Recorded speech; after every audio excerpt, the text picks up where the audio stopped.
Joining me now, Abid Rasool Khan, spokesperson of the Congress Party. I'll be joined in a few moments by B. Vinod, Lok Sabha MP of the TRS. Kalikesh Narayan Singh Deo, Lok Sabha MP of the BJD, joins us to explain why in Odisha this is a matter of huge concern. Aman Sinha, spokesperson of the BJP, with us, and Mr. BVP Rao, advisor to the Telangana government. I'd like to thank all of you for joining us. Aman Sinha, let me come to you first. We look at the merits of the project in a little while from now, but from a political standpoint, if you look at Section 90 of the Andhra Pradesh Reorganization Act of 2014, it says, and I quote, "Consent for Polavaram irrigation project shall be deemed to have been given by the successor state of Telangana." From a political standpoint, this is the main objection. Isn't it wrong for anyone to deem this permission to have been given, particularly when it is known that it is a controversial project?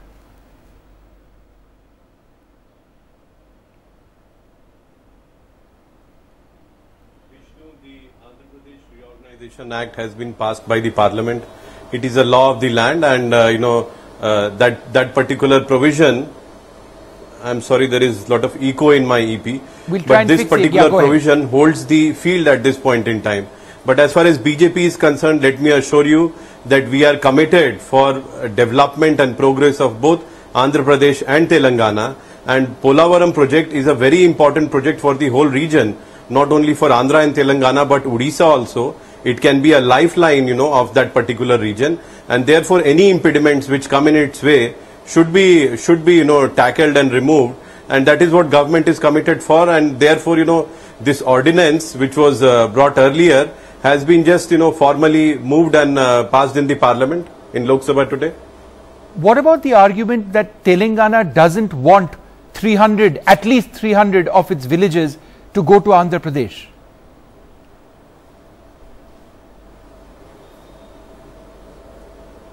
No, people of Telangana or whosoever is saying they are entitled to their view, but the fact of the matter is that the law has been passed by the Parliament, and that is law of the land.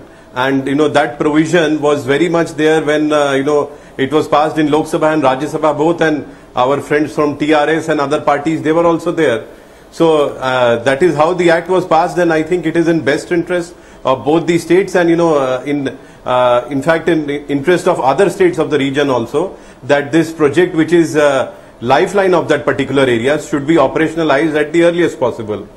Okay, Mr. Rao, why don't you come in over here? You actually have a couple of maps that you wanted to share with us, basically indicating what's being done now and what was planned earlier on. And the argument which the TRS has made consistently is that, look, the interests of Telangana have not been protected at all. The initial plan would have been better, if at all. Yes, you see just point out and tell us what it was. And you see, according to the act which was passed, the villages which were supposed to be submerged, have already been given to them. Yes, these are in blue here. Yes, the rest is Telangana. Right. So now what they have done is, with this stroke of ordinance, they have taken entire area except this pink portion part of Telangana here. So the point here is that if they wanted submerged villages, they are already given. Now this ordinance and taking some more villages in Telangana is basically, in my opinion, in our opinion, is to push these tribals here only in these areas, and which will make their life miserable. Otherwise, in Andhra also there are some villages are submerging. It would have been the best that the tribals whose land is gone, whose villages have gone, they should have been rehabilitated in the command area where the irrigation is going on. Instead, their plan seems to be pushing in this area, and so that these tribals, they need not be taken into the in other words, Telangana is being denied the land that it seeks. The tribals are being pushed into areas which you believe need to have belonged in Telangana still. Yes, there are two things. Major thing is the tribal issue, because this will become a human disaster. It's an issue of land, right? It's issue of land and tribal rights. And these people will be highly remote for the Andhra state.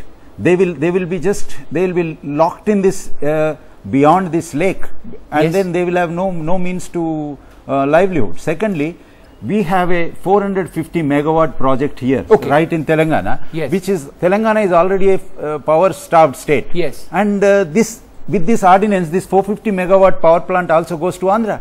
Right. This is a very important issue which I take that point. Abid Rasool Khan, come in on this, because this is one of the few themes where the Congress and the BJP seem to see eye to eye. The Congress was keen that this project actually goes through, but the argument is the benefits of this project in terms of irrigation and of electricity generation do not reach Telangana. All that Telangana gets is a large area which is submerged, tribal people who are displaced, but the benefits are for Andhra Pradesh. It doesn't benefit this state at all, Telangana at all. and loses electricity. Vikram, there are two issues in this. First, this project was not conceived when the states were divided.